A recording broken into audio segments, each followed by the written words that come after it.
Assalamualaikum dear students. हम chemistry 9 that is AGK board as well as Punjab board में भी ये चीज़ें कुछ ना कुछ, और फेडरल बोर्ड की केमिस्ट्री में भी ये कॉन्सेप्ट्स तो सेम ही होते हैं, थोड़ा सा कंटेंट अलग हो जाता है, तो सब में ही होता है, लेकिन हमने स्पेशल जो है ना एजीके केमिस्ट्री बोर्ड का उठाया हुआ है। मिक्सअप हो रहा होता है दरमियान में चीज़ें कि जैसी होती हैं chemistry obviously. Fundamentals of chemistry chapter number 1 हम लेकर चल रहे थे, हम पहुँचे थे रिलेटिव एटॉमिक मास तक। अगला हमारा टॉपिक आ रहा है molecular mass, molecular formula, sorry chemical formula वाला। देन केमिकल फार्मूला के अंदर आ रहे हैं molecular formula and ionic sorry empirical formula. उसको स्टार्ट करने से पहले, जैसा कि हम अपनी हर वीडियो में बेसिक्स को लेकर चलते हैं, चूँकि उनका आइडिया नहीं होगा ना, तो हम इन चीज़ों को जस्ट मेमोराइज़ करने का फ़ायदा नहीं होना। और जब हमें उन चीज़ों के बारे में पता चल जाता है ना, तो उसके बाद ये डेफिनेशंस हम अपने ख़ुद बना सकते हैं इजीली, हमारे लिए फिर अंडरस्टैंडिंग हो जाती है, फिर मुश्किल नहीं रहती केमिस्ट्री। ये बेसिक्स हमें उसको स्टार्ट लेकर चलना होता है। तो यहाँ भी हम केमिकल फार्मूला से पहले ही हम स्टार्ट करेंगे। पहले जो नेक्स्ट टॉपिक हमारा आता है ना, आयन, एटम, मालिक्यूल के बारे में, उन्हीं को लेते हुए चलेंगे। पहले वो क्लियर हो जाएं उनके बारे में, यानी जो केमिकल स्पीशीज़ का टॉपिक है, फिर हम अपने केमिकल फार्मूलाज की तरफ आएंगे, मोलर मैसेज की तरफ आएंगे। तो यहाँ हमने कंपाउंड, जो इससे पहले वाली वीडियो थी, इसमें आई बटन पे आपको ये लिंक भी मिल जाएगा उस वीडियो का। डायरेक्टली आपने इससे पहले पीरियोडिक टेबल को लाजमी याद कर लेना है, इस वीडियो का आ जाएगा। तो इससे पहले वाले जो लेसन नंबर 6 है, that is relative atomic mass वाले के कॉन्सेप्ट में या स्टार्ट में भी मालिक्यूल के बारे में बताया हुआ है। वहीं से हमने देखा था कि जो कंपाउंड होता है वो डिफरेंट काइंड ऑफ एटम से बना होता है। तो कंपाउंड का क्या, कंपाउंड का मालिक्यूल। डियर स्टूडेंट्स, बाज़ औक़ात ये होता है ना कि स्टूडेंट्स जो हैं वो यूनिवर्सिटी लेवल तक पहुंच जाते हैं, लेकिन उन्हें एलिमेंट और कंपाउंड में डिफरेंस नहीं पता होता। अच्छा, एलिमेंट और कंपाउंड के बेसिक्स डिफरेंस तो पता हो भी जाए, मालिक्यूल और एलिमेंट के मालिक्यूल, कंपाउंड के मालिक्यूल, इन चीज़ों का नहीं पता होता। तो मालिक्यूल क्या चीज़ होती है हम पहले देख कर आ चुके हैं, ग्रुप ऑफ एटम्स होता है। अब ये group of atoms similar atoms का भी हो सकता है, डिफरेंट एटम्स का भी हो सकता है, ये बात भी हम डिस्कस कर चुके हैं। यहाँ हमारे पास जो ये ग्रुप ऑफ एटम्स है दैट आर केमिकली कंबाइन, ये एटम्स अभी आपस में केमिकली कंबाइन हुए हुए हैं। तो इनका जो है ना, इस तरह का जो बनता है ग्रुप, इसको हम भी हम मालिक्यूल ही बोल रहे हैं, यानी हेट्रोएटॉमिक या न्यूक्लियर मालिक्यूल बोल रहे हैं। तो ये हमारे पास किसके मालिक्यूल होते हैं, ये किसी कंपाउंड के मालिक्यूल होते हैं। और यहाँ हमारे पास ये कौन सा कंपाउंड है, एक हाइड्रोजन, 2 हाइड्रोजन एक ऑक्सीजन, वाटर का। अब कंपाउंड अगर हम आ चुके हैं कि कंपाउंड में जी डिफरेंट एटम्स एग्जिस्ट कर रहे होते हैं, आपस में केमिकली कंबाइन हुए होते हैं, तो कंपाउंड भी 2 तरह के होते हैं। एक होते हैं मालिक्यूलर कंपाउंड और एक होते हैं आयोनिक कंपाउंड्स। अब नीचे हम मालिक्यूलर के साथ हमारा क्या आया, मालिक्यूल्स। आयोनिक के साथ क्या आया, आयंस। दैट मीन ये जो 2 हमारे टाइप ऑफ कंपाउंड्स हैं, ये किससे बने होते हैं, जो मालिक्यूलर कंपाउंड्स होते हैं इनके अंदर मालिक्यूल्स होते हैं, और जो आयोनिक कंपाउंड्स होते हैं वो आयन से मिलकर बने होते हैं। सो इससे पहले हमने देखा, जस्ट मालिक्यूल की बात कर दी ना कि मालिक्यूल सेम एटम। अब हम करें मालिक्यूल एक डिफरेंट यूनाइट कर जाएं तो वो एक कंपाउंड बना देते हैं। तो कंपाउंड की फर्दर हमने टाइप्स देख ली, एक हो गए चीज़ जो मालिक्यूल से मिलकर बनने हुए हैं, और एक हो गए आयोनिक कंपाउंड। अब इनको फर्दर अंडरस्टैंड करने के लिए हमें पता होना चाहिए मालिक्यूल के बारे में और आयन्स के बारे में। तो मालिक्यूल के बारे में थोड़ा बहुत तो हम जान ही चुके हैं, लेकिन अभी हमें ये नहीं पता कि वो मालिक्यूल और आयन क्यों कहलाते हैं। हमने तो सिर्फ ये देखा कि जी उसमें डिफरेंट एटम्स हैं, जैसे हमने अपने हाइड्रोजन और उसकी बात की, वाटर की। अब हमने इनकी अंदर की बेसिक्स को नहीं देखा कि आयन और मालिक्यूल कैसे बनते हैं। सो इसकी अंडरस्टैंडिंग करने के बाद ही हम जाके मालिक्यूल और आयनिक कंपाउंड की तरफ भी फिर डिटेल्स आएंगे। तो पहले हमने देख लिया कि 2 कंपाउंड हो गए, आयनिक मालिक्यूल। आयनिक कंपाउंड आयन से बने हुए, मालिक्यूलर मालिक्यूल से बने हुए। तो ये तीनों चीज़, सब में क्या चीज़ होती है, सबसे बेसिक क्या चीज़ें मिलती हैं, कौन चीज़ इनको बनाता है, एटम्स। एटम्स ही होते हैं ना जो डिफरेंट होके कंपाउंड बनाते हैं। अब चाहे वो आयोनिक कंपाउंड हो या मालिक्यूलर कंपाउंड हो, उसमें एटम्स तो डिफरेंट हो गए, ये बात हो गई। अब हमने कहा जी जब मालिक्यूल्स तो क्या है, आयंस क्या है, इसको अंडरस्टैंड करने के लिए पहले हम अपने एटम की तरफ ही आते हैं। क्या होता है atom? Atom smallest particle of every matter. हर एक मैटर का सबसे स्मॉलेस्ट पार्टिकल, यानी कि अगर आपके पास हो कोई भी मैटर, आप उसको ब्रेक करते जैसे हमने एलिमेंट को ब्रेक कर करके सबसे जो स्मॉलेस्ट पार्टिकल आ जाता है वो उस मैटर का एटम कहलाया जाता है। और ये इतना छोटा होता है कि हम इसको देख भी नहीं सकते हैं, लेकिन ये एग्जिस्ट कर रहा होता है। अब इस एटम का स्ट्रक्चर भी हम जानते हैं कैसा होता है। इसका स्ट्रक्चर होता है जी, इसके सेंटर में इसके दो, यानी जी टोटल 3 चीज़ों से मिलकर बन रहा है, जैसे सबएटॉमिक पार्टिकल्स हम बोलते हैं, यानी प्रोटॉन, न्यूट्रॉन और तीसरी चीज़ कौन सी आ जाती है हमारे पास, इलेक्ट्रॉन्स। ये तीनों चीज़ें मिलकर इसको बनाती हैं। तो अब ये कहाँ कहाँ पे होते हैं जी, प्रोटॉन सेंटर में होते हैं, पॉजिटिवली चार्ज पार्टिकल्स होते हैं, न्यूट्रॉन पे कोई चार्ज नहीं होता है, ये भी सेंटर में ही होते हैं, और इलेक्ट्रॉन बाहर राउंड कलर के, ये जो हमें नज़र आ रहे हैं राउंड सा पाथ होता है, सर्कुलर पाथ, इसमें इलेक्ट्रॉन रिवॉल्व कर रहे होते हैं।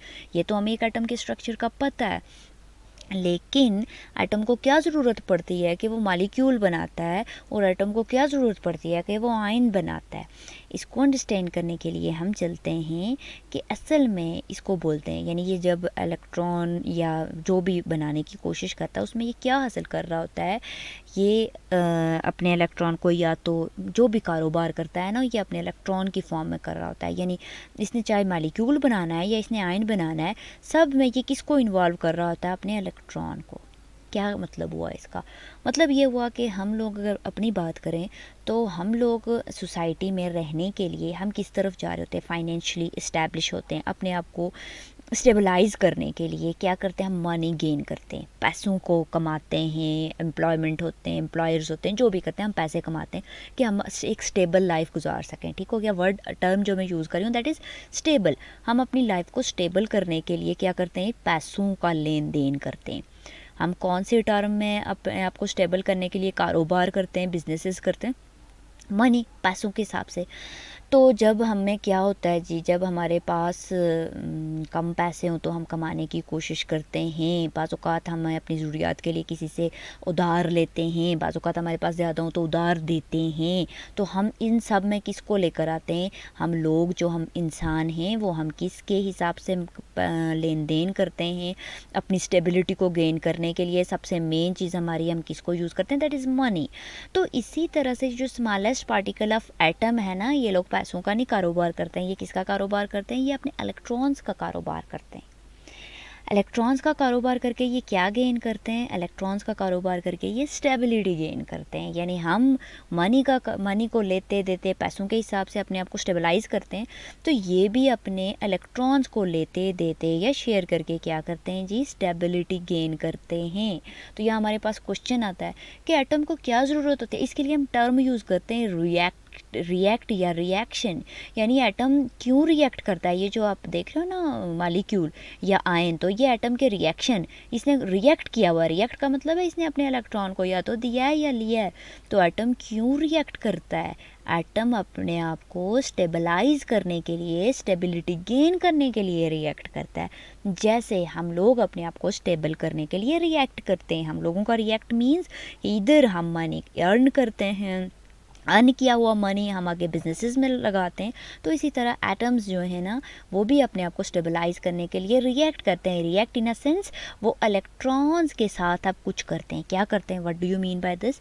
एटम्स इलेक्ट्रॉन्स के साथ या तो उनको, यहाँ पे हम देख लेते हैं सबसे पहले जो इलेक्ट्रॉन्स, इसको समझने, हमने कहा ना कि एटम्स क्या कर रहे हैं, हम अपने मनी का करते हैं, तो एटम्स किसके साथ करते हैं, एटम्स अपने इलेक्ट्रॉन्स का कारोबार करते हैं। ठीक हो गया। अब हम देखते हैं कि इलेक्ट्रॉन कहाँ पे हो सकते हैं एटम के पास, और कौन से इलेक्ट्रॉन को वो यूज़ करेंगे। इसके बाद हम देखेंगे उनको करके कैसे रिएक्ट में क्या मीन हो गया। तो इलेक्ट्रॉन जो है वो अपने आउटर मोस्ट शेल के इलेक्ट्रॉन को, यानी हमने कहा ये जो सर्कुलर पाथ होते हैं ना एटम के, ये इनके शेल कहलाते हैं या आर्बिट कहलाते हैं। ये वाले जो सर्कल एक इधर हो गया, अब अगर एक से ज़्यादा इलेक्ट्रॉन्स है तो उसके पास ज़्यादा शेल भी होंगे, तो ये अपने इन शेल के अंदर जो इलेक्ट्रॉन है उनको यूज़ करते हैं। कौन से वाले शेल के, सपोज इसके अंदर भी हों, उसके अंदर भी हों, तो ये सबसे बाहर वाले, यानी इसके लिए हम दूसरा टर्म यूज़ करते हैं, आउटर मोस्ट शेल के इलेक्ट्रॉन को यूटिलाइज़ करेगा। ठीक हो गया। अब आउटर मोस्ट शेल का क्या नाम है, सबसे बाहर वाले शेल का, सबसे बाहर वाले सर्कुलर ऑर्बिट का क्या नाम होता है दूसरा, इसका नाम होता है valence shell. Outer most shell का दूसरा नाम क्या हो जाता है, valence shell. Outer most orbit का दूसरा नाम वैलेंस ऑर्बिट। अब इस ऑर्बिट में जो इलेक्ट्रॉन होंगे वो भी क्या कहलाए जाएंगे, वैलेंस इलेक्ट्रॉन या आउटर मोस्ट इलेक्ट्रॉन्स।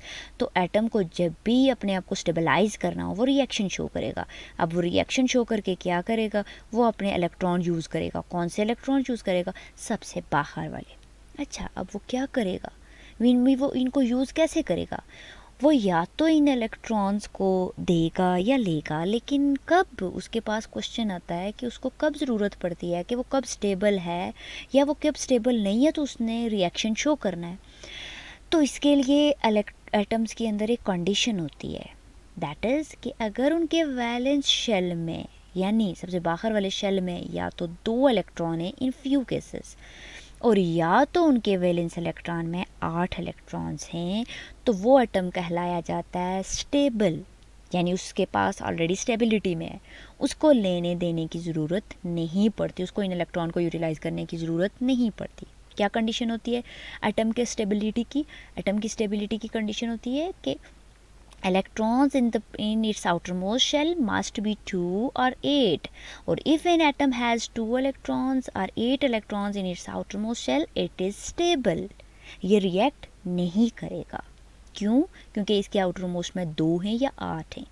अब अक्सर बच्चे जो कंसेप्ट्स ले चल रहे होते हैं वो उनके माइंड में आता है क्वेश्चन कि क्यों ऐसा क्यों होता है, हमें कैसे पता चलता है कि जी ऐसा हुआ ऐसा नहीं। तो असल में जब एलिमेंट डिस्कवर होते गए ना, एटम्स को देखा गया कि एटम्स जो है ना अकेले नहीं मिल रहे, अकेले अकेले नहीं है, और कुछ एलिमेंट के एटम्स जो हमें अकेले अकेले भी एग्जिस्ट करते हुए, इसीलिए मैं टर्म यूज़ करती होती हूँ, एटम मे और may not exist in independent state, खुद मुख्तार नहीं रह सकता।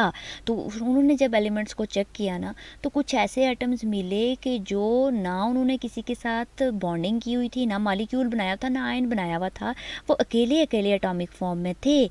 और कुछ ज़्यादातर उनको मिले जो किस फॉर्म में थे, ज़्यादातर उनको मिले जो किसी दूसरे के साथ मालिक्यूलर या यानी कंपाउंड या फिर इस तरह से मिक्सअप हुए हुए थे, केमिकली मिक्सअप।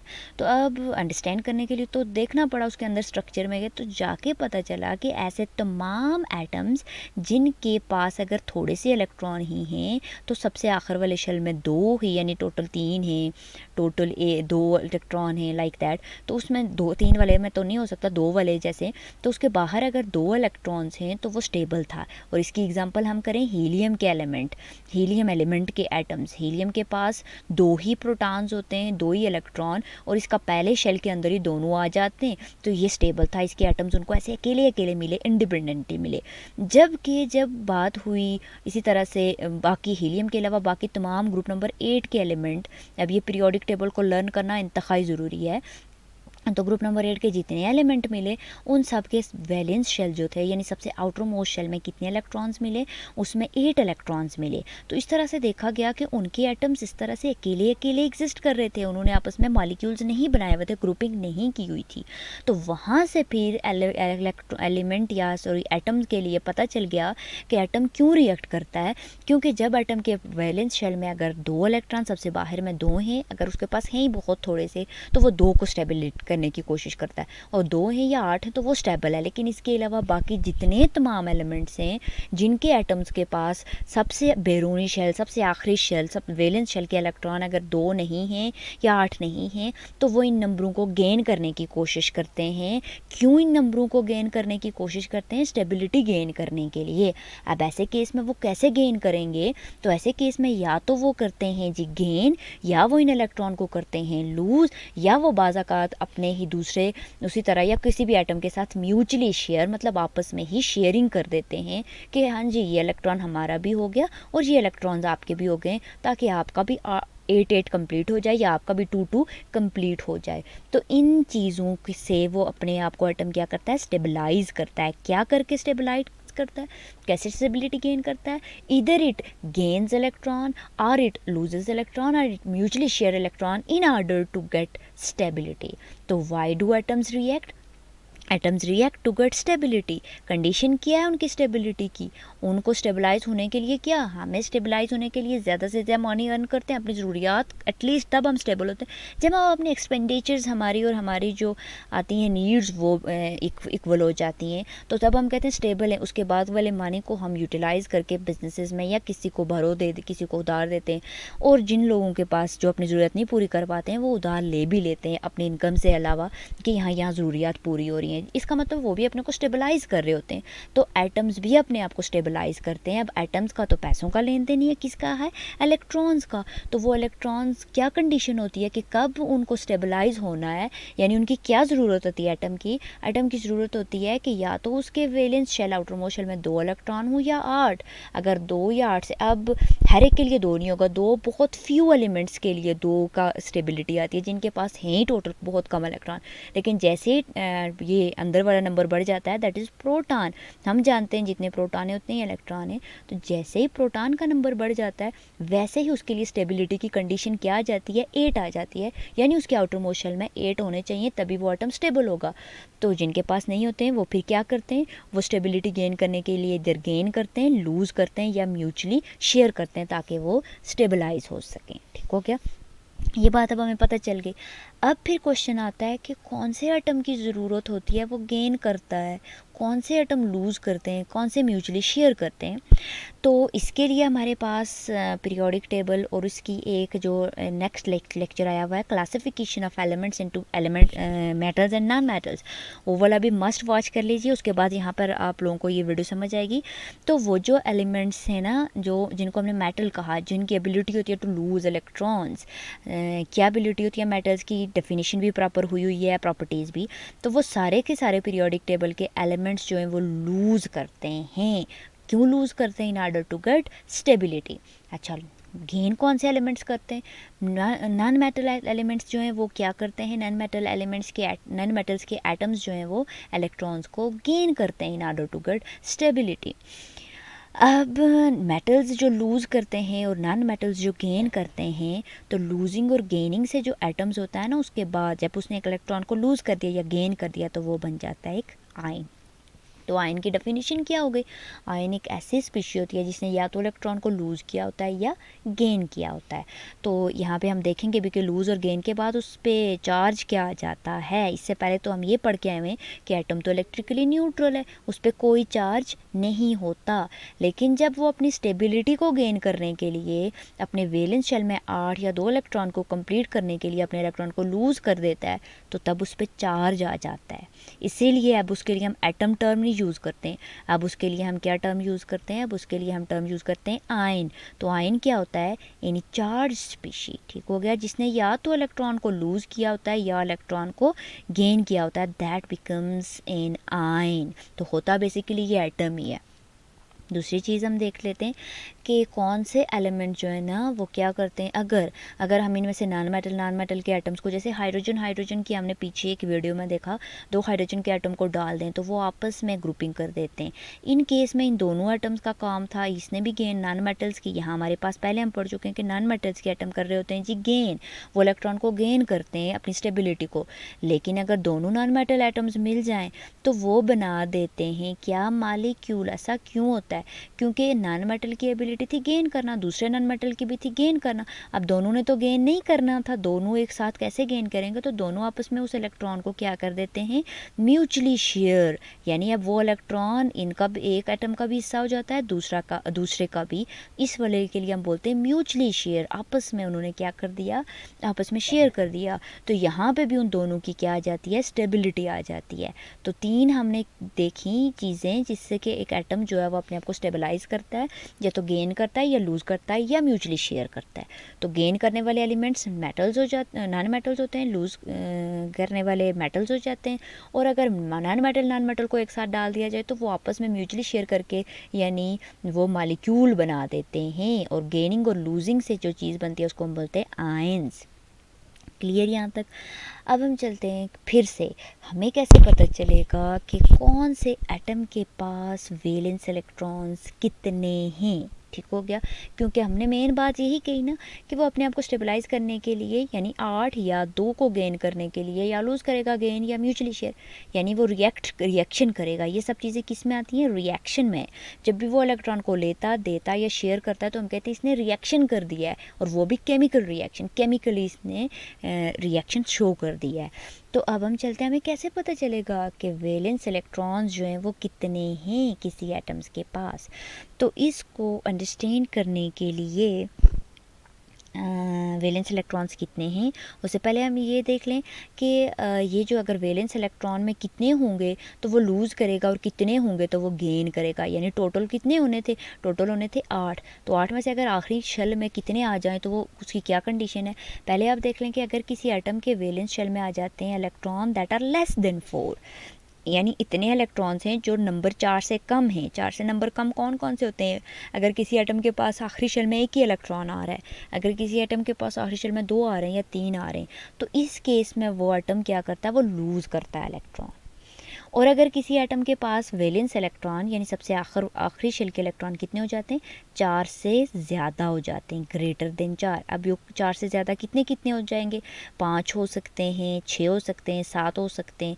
तो 8वें वाला तो नहीं करेगा ना, 7 हो सकते हैं। तो वो एटम्स क्या करते हैं? वो करते हैं गेन। तो हमने क्या कहा कि वैलेंस इलेक्ट्रॉन्स 8 होने चाहिए। ऐसे तमाम एटम जिनके पास वैलेंस इलेक्ट्रॉन्स नंबर 4 से कम है वो लूज़ करेंगे, जिनके पास 4 से ज़्यादा वो गेन करेंगे। इसकी क्या मतलब होता है इसका ये मतलब है, देखें आपने टोटल आखिर में 8 पूरे करने, एक एटम के बाहर वाले शेल में 4 हैं, 4 से कम डिजिट कर देते हैं। 4 वाले जो है ना अक्सर शेयर कर रहे होते हैं क्योंकि उनको इक्वल नंबर ही आगे चाहिए होता है। हम करते हैं अगर आखिरी शेल में उसके पास कितने हैं? 3 हैं। अब उसको कितने बनाने, कितने होने चाहिए उसके पास? 8। तो इसके लिए 5 किसी से लेना इतना आसान काम नहीं होगा, लिहाजा ये करेगा अपने 3 भी उसको दे देगा। अब ये अपने 3 भी उसको दे देगा, जिसको देगा उसके तो 8 पूरे हो जाएंगे, और हो सकता है इसके अंदर वाले शेल में फिर पूरे 8 आ रहे हों या 2 आ रहे हों, तो इस तरह से ये भी स्टेबल हो जाएगा, वो भी। तो इसलिए हम कहते हैं कि जब डिजिट 4 से कम होंगे तो वो लूज़ करता है, क्योंकि उसके लिए 8 बनाना फिर आसान नहीं रहता। इसी तरह अगर किसी के पास 2 हैं वो भी क्या करेगा? 8 के लिए उसे 6 चाहिए, 6 लेना इसके लिए आसान नहीं है, लिहाजा अपने 2 के 2 भी दे देगा। किसी के पास 1 है वो क्या करेगा? अपना वो 1 भी दे देगा, और जिसको 7 चाहिए थे वो 7 वाले से 1 लेके अपने आप को स्टेबलाइज कर देगा। तो इस तरह से हम देखते हैं कि एटम जो है वो कौन से एटम लूज़ करते हैं? जिनके आउटर मोस्ट में 4 से कम हों, और जिनके आउटर मोस्ट में 4 से ज़्यादा हों। एग्जाम्पल हम करें कि 5 है किसी एलिमेंट के पास, अब इसको चाहिए 8 पूरे करने के लिए 8। तो ये किसी एटम्स जिसको देखेगा कि वो 3 देने वाला है, जैसे यहाँ हमने देखा, वो उसके 3 ले लेगा, बजाय इसके कि अपने 5 के 5 दे। बड़े नंबर को देना आसान नहीं होता, लिहाजा ये छोटा नंबर गेन करके अपने आप को स्टेबलाइज कर देता है। तो ये वजह है कि जिन एटम्स के पास आखिरी शेल में 4 से कम हों तो वो देते हैं, 4 से ज़्यादा हों तो लेते हैं। अक्सर बच्चे मुझसे क्वेश्चन करते हैं, टीचर जिनके पास 4 हों तो वो क्या करते हैं? अब उनको 4 ही और चाहिए, और ये सबसे एग्जैक्ट मिसाल आती है हमारे एक चौथे ग्रुप यानी कार्बन की फैमिली की, जिनके पास 4 होते हैं। तो उनके आपको कैसे एलिमेंट मिलते हैं? उनके आपको कोवलेंट यानी उन्होंने शेयरिंग की होती है दूसरे के साथ, म्यूचुअली शेयरिंग की होती है, वैसे आपको मिलेंगे। और म्यूचुअली शेयरिंग वाले ये वाले भी करेंगे जब आपस में आ जाते हैं। अब हमारा क्वेश्चन आता है कि जी हमें कैसे पता चलेगा कि वैलेंस इलेक्ट्रॉन में 4 से कम नंबर हैं या 4 से ज़्यादा हैं? तो उसके लिए एक शॉर्टकट सा आपके लिए एक स्टेटमेंट लिखी हुई है, दैट इज़ कि जो आपका होता है ना पीरियोडिक टेबल का ग्रुप नंबर, वो आपको क्या बता रहा था? वो आपको वैलेंस इलेक्ट्रॉन्स बताता है। सारा मसला ही ख़त्म हो गया। पीरियोडिक टेबल हमने तैयार कर लिया, पीरियोडिक टेबल के एलिमेंट्स और ग्रुप का भी हमें, और हमने 1A 2A करके कर दिया। तो वही जो हमारा ग्रुप होगा ना वो हमें बता रहा है कि उसके आखिरी शेल में कितने इलेक्ट्रॉन्स हैं। इससे हम इजीली बता सकते हैं कि क्या ये स्टेबल है, नहीं है, कितने चाहिए, लूज़ करेगा, गेन करेगा या शेयर करेगा। तो चलते हैं इसको अंडरस्टैंड करने के लिए अपने पीरियोडिक टेबल की तरफ। पहले यहाँ पे देख लेते हैं कि अगर हमारे पास पहला एलिमेंट आता है ना जो हाइड्रोजन, इसकी जस्ट स्ट्रक्चरल डायग्राम शो कर दी गई है ताकि थोड़ा सा इजी हो, फिर हम पीरियोडिक टेबल को डिस्कस करेंगे। पहला आइटम है, इसके पास एक प्रोटॉन है, और प्रोटॉन पीछे वाले कॉन्सेप्ट स्ट्रॉन्ग करते जाते हैं। हम पढ़ के आए हुए जितना एटॉमिक नंबर यानी प्रोटॉन नंबर होता है उतने ही इलेक्ट्रॉन होते हैं किसी न्यूट्रल एटम में, ना जब उसने दिया हो ना लिया हो। तब वाले एटम को हम बोलते हैं न्यूट्रल एटम। जब वो दे देता है या ले लेता है ना, अब उसके लिए हमने टर्म यूज़ कर दी थी आयन। तो हम कहते हैं न्यूट्रल एटम में जितने प्रोटॉन है उतने ही इलेक्ट्रॉन है, ठीक हो गया। जैसे हाइड्रोजन के पास एक प्रोटॉन है, एक ही इलेक्ट्रॉन है। अब हमने क्या कंडीशन पढ़ी, हमने क्या बात कही कि इनको स्टेबल होने के लिए कितने की ज़रूरत होती है, 2 की। अगर देखिए इसके पास एक ही इलेक्ट्रॉन है ना, तो ये मज़ीद सिर्फ 2 को ही ले सकता है, इसका एक ही शेल है, और एक ही शेल वाले एटम्स तो जो है ना पहले शेल में 2 ही आ सकते हैं, इसलिए इसके हम कहते हैं कि जी इसको 2 इलेक्ट्रॉन की ज़रूरत है।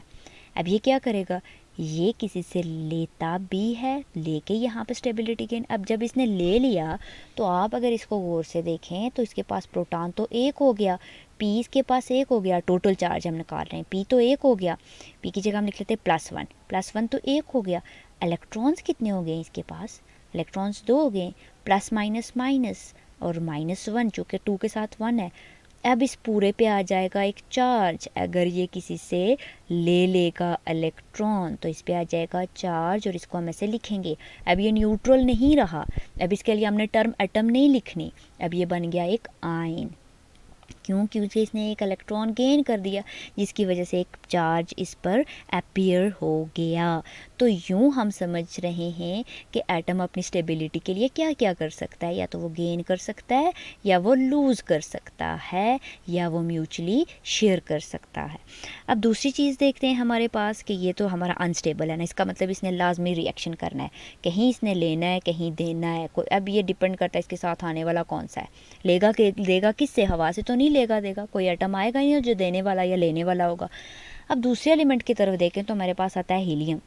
हीलियम के पास 2 प्रोटॉन है, 2 ही इलेक्ट्रॉन है। तो स्टेबिलिटी की कंडीशन क्या हो रही है जी, एक एटम के पास या तो वैलेंस शेल में 2 इलेक्ट्रॉन हो या 8, इसके पास एक ही शेल है और पहले शेल में सिर्फ 2 ही होते हैं, तो इसका मतलब ये तो स्टेबल है।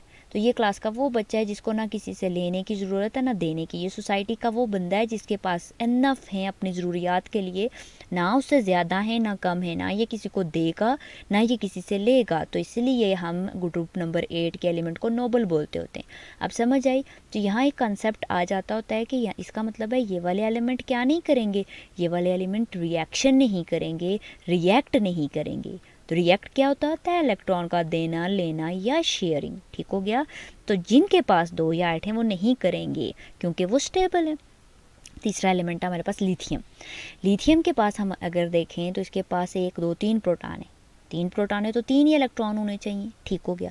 अब हम पढ़ के आए कि इनको स्टेबिलिटी की क्या कंडीशन है, 2 या 8 की। अब इसके पास तो जी 2 ही शेल है ना, एक शेल ये हो गया नंबर 1 और दूसरा शेल ये हो गया। पहले में तो 2 हो गए, ठीक हो गया, दूसरे में 1 है। अभी मैंने क्या बताया, अगर वैलेंस शेल के इलेक्ट्रॉन वी से मेरा राइट, वैलेंस शेल के इलेक्ट्रॉन कितने हो जाएं, वैलेंस शेल के electrons are less than digit 1।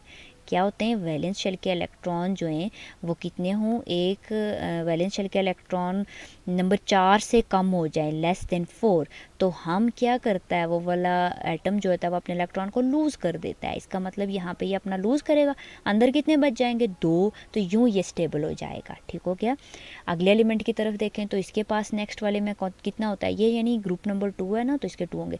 इसके पास 2 हैं, ये भी क्या करेगा, 2 के तो लूज़ कर देगा, अंदर स्टेबलाइज हो जाएगा। तो इस तरह से ये हमारे पास सारे के सारे आ जाएंगे। इनको बाद में थोड़ा सा अंडरस्टैंडिंग के लिए नेक्स्ट एक और लेक्चर डिटेल से बनाएंगे। अभी जो हमने मेन कॉन्सेप्ट पढ़ा दैट इज़ कि वैलेंस इलेक्ट्रॉन का हमें कहाँ से पता चलता है कि किसी एलिमेंट के, किसी एटम के वैलेंस इलेक्ट्रॉन कितने हैं।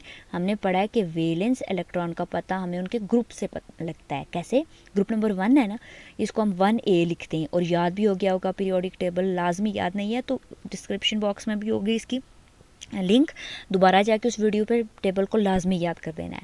तो पहले ग्रुप यानी ये जो वर्टिकल है, ग्रुप में सारे के सारे एलिमेंट का वैलेंस इलेक्ट्रॉन कितने होंगे, इसका ग्रुप 1 है तो 1 ही इलेक्ट्रॉन होगा, और ये डॉट के साथ सबका बनाया भी गया है। ग्रुप नंबर 2A है अगर ये, तो इसके मतलब इसके अंदर से किसी भी एलिमेंट को उठाएं, उसका पूछें कि इसके वैलेंस इलेक्ट्रॉन कितने हैं, तो आप देख लेंगे कि अगर ग्रुप 2 है तो इसके 2 ही वैलेंस इलेक्ट्रॉन हैं। दरमियान में हमने ग्रुप बी को छोड़ रखा है बी के लिए। अब हम तीसरे डायरेक्ट आ जाते हैं अपने ग्रुप 3A। तो ग्रुप नंबर 3 है तो valence electron, outer most electron भी कितने हो गए जी, 3 हो गए, ठीक हो गया। ग्रुप नंबर 4 तो 4 हो गए वैलेंस इलेक्ट्रॉन। ग्रुप नंबर 5 तो 5 हो गए वैलेंस इलेक्ट्रॉन। ग्रुप नंबर 6 तो वैलेंस इलेक्ट्रॉन से काउंट भी कर ले 1 2 3 4 5 6, ये सिर्फ वैलेंस इलेक्ट्रॉन को ड्रा किया गया डॉट के साथ। ग्रुप नंबर 7 तो कितने होने चाहिए 7, 1 2 3 4 5 6 7। अब आप देखेंगे ऊपर से नीचे सब एलिमेंट के सबसे आखिरी शेल, ये नहीं, इसका ये मतलब नहीं है कि इनके सबके पास सिर्फ 7 ही इलेक्ट्रॉन होते हैं, ये सबसे आखिरी शेल के इलेक्ट्रॉन्स हैं। अच्छा, उसके बाद कितने हो गया हीलियम का ग्रुप, तो पहले के पास तो 2 होते हैं, बाकी नीचे सब के पास आप काउंट कर लें 8 इलेक्ट्रॉन है, तो इसलिए ग्रुप 8 में रखा गया इनको। ये भी स्टेबल था इसलिए 2 को इधर उठाया गया। देखेंगे 1 2 3 4 5 6 7 8 8 8 8 8, तो यूँ ये वाला ग्रुप जो है ना ये पूरे का पूरा इसने तो स्टेबिलिटी की कंडीशन को किया हुआ है ना फुलफिल में इनटू से इनके पास 2 इलेक्ट्रॉन, 2 वाले के पास तो 2 हैं, बाकी सबके पास 8 हैं। इनको ना लेने की ज़रूरत है, ना देने की, ना म्यूचुअली शेयर की। बाकी जितने यहाँ हमारे पास एलिमेंट आ रहे हैं इन सब के आप देखोगे तो इनके पास 8 से कम इलेक्ट्रॉन्स हैं वैलेंस शेल में। अब ये 2 को फुलफ़िल करेंगे नहीं, 2 के लिए सिर्फ आपका हाइड्रोजन होगा, लिथियम होगा, बेरिलियम होगा, ठीक हो गया। यहाँ पे नंबर 5 आ जाता है, ये भी इसको फुलफ़िल करता है लेकिन इस गेन भी करता है, चलिए वो बाद में देखेंगे। बाकी जितने आपके पास आ जाएंगे ना वो सारे के सारे आपको 8 इलेक्ट्रॉन को फुलफ़िल करने वाले एलिमेंट्स कहलाए जाएंगे या एटम्स कहलाए जाएंगे, जिन्होंने अपने वैलेंस शेल में 8 को फुलफ़िल करना है। तो यहाँ हमने देखा पहला है तो ये अपने पहले का पहला ही लूज़ कर देंगे, दूसरे ग्रुप के अपने दोनों ही लूज़। क्यों? क्योंकि वैलेंस शेल में मैंने क्या बताया, अगर 4 से कम है तो वो क्या कर देते हैं, वो लूज़ करते हैं। तीसरे वाले हैं तो 3 लूज़ कर देते हैं ना, तो उनके अंदर इसकी क्या बात है, आप सोच रहे होंगे वो अगर लूज़ करते हैं तो क्या, जैसे मैं यहाँ आपको बताऊँ तो ये ग्रुप नंबर 3 का एलिमेंट है।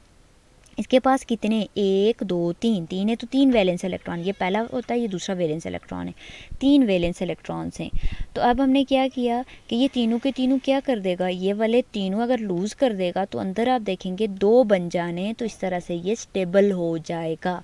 तो आज के लेक्चर में हमने ऑल अबाउट पढ़ा कि एटम्स क्यों लूज़ करता है, क्यों गेन करता है, एटम मालिक्यूल क्यों बनाता है, एटम आयन क्यों बनाता है। और फिर हमने देखा कि आयन वाले जो चीज़ें होती हैं ना वो उनको आयनिक कंपाउंड बोल रहे हैं, मालिक्यूल वाले से जो बनते हैं मालिक्यूलर कंपाउंड। तो इसकी हमने मेन रीज़न पढ़ी कि वो स्टेबिलिटी गेन करने के लिए बनाता है। फिर हमने कहा कि स्टेबिलिटी कैसे गेन करता है, तो वो या तो लूज़ करके या गेन करके या शेयर करके, यानी या तो 8 को कंप्लीट करने के लिए वैलेंस इलेक्ट्रॉन, या कुछ केसेस में 2 को कंप्लीट करने के लिए वो लूज़ करता है, कभी गेन करता है, और कभी कभी वो आपस में शेयर भी करते हैं। तो इसलिए ये क्या करते हैं, एटम रिएक्ट करता है स्टेबिलिटी के लिए। फिर हमने कहा कि हमें कैसे पता चलेगा कि जी वैलेंस इलेक्ट्रॉन्स का किस तरह से हम शॉर्टली बता सकते हैं कि ये लूज़ करेगा या गेन करेगा। तो हमने कहा कि अगर वैलेंस इलेक्ट्रॉन नंबर 4 से कम है तो वो लूज़ कर लेंगे, और ये मेटल्स की एबिलिटी है, हमने पहले भी कहा ना ये मेटल्स होती हैं, मेटल्स की एबिलिटी होती है इलेक्ट्रॉन को लूज़ करना। अच्छा, कुछ ऐसे हैं कि जिनके पास 4 से ज़्यादा इलेक्ट्रॉन आ जाते हैं, वैलेंस इलेक्ट्रॉन सबसे आखिरी शेल के, वो गेन करेंगे। और ये किसकी एबिलिटी होती है, नॉन मेटल्स की, यानी ये वाले ग्रुप नंबर 4 से ऑनवर्ड आप जाएँ तो ये नॉन मेटल्स कहलाते हैं, तो इनकी एबिलिटी होती है कि इलेक्ट्रॉन को गेन करते हैं। फिर हमने कहा कि जी हमें वैलेंस इलेक्ट्रॉन का कैसे पता चलेगा, कि हम कहेंगे कि उनसे 4 से कम में या ज़्यादा हैं, तो पीरियोडिक टेबल का ग्रुप नंबर हमें उनका वैलेंस इलेक्ट्रॉन बताता है।